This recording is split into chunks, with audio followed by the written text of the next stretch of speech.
Hey everyone, I was asked to do a video on child support being excluded from relief packages during the pandemic. And it's obviously a very difficult problem even before the economic shutdowns, in part because there's no effective way in normal times to have income reassessed quickly and adjusted if there's a change of income.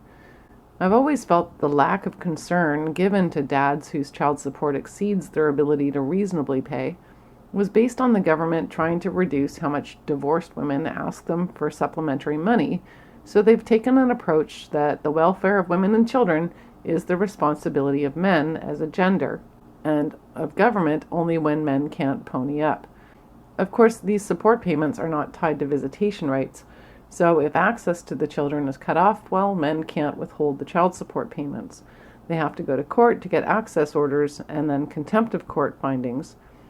And the lost time with their children, well, that can never be made up. And restricted access is currently a problem right now, while everyone's trying to stay home and reduce their interactions with anyone around them. So, starting with that second aspect, I think there's a legitimate concern on what to do in split families who share custody right now and are trying to self-isolate. Children, thankfully, do not seem to be as affected by the new coronavirus, but that doesn't mean that they can't spread it or end up suffering from it. It seems to me that a halfway solution would be appropriate, to extend the amount of time of each visit and reduce the frequency of the exchange. But not everybody is being reasonable. In terms of the money problem, I think the government should be pressured to at least waive the penalties for late payments. These penalties can result in suspension of driver's licenses or incarceration even, all at a time when people desperately need to be able to work, and it simply doesn't make sense to limit their ability to do the best they can to meet their financial obligations. Of course, this has been true even before the pandemic hit.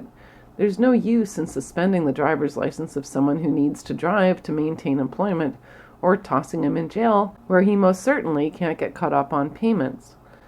Some fathers are in more desperate circumstances than others. The shutdown of our economy is a disaster, and it's going to take a long time to fix. Unfortunately, with the courts shut down, the ability to address the problem is also reduced. There are many ways in which this pandemic is a crisis. The full effects won't be known until the restrictions are lifted. For those who are suffering, all I can say is to remember that you're not alone.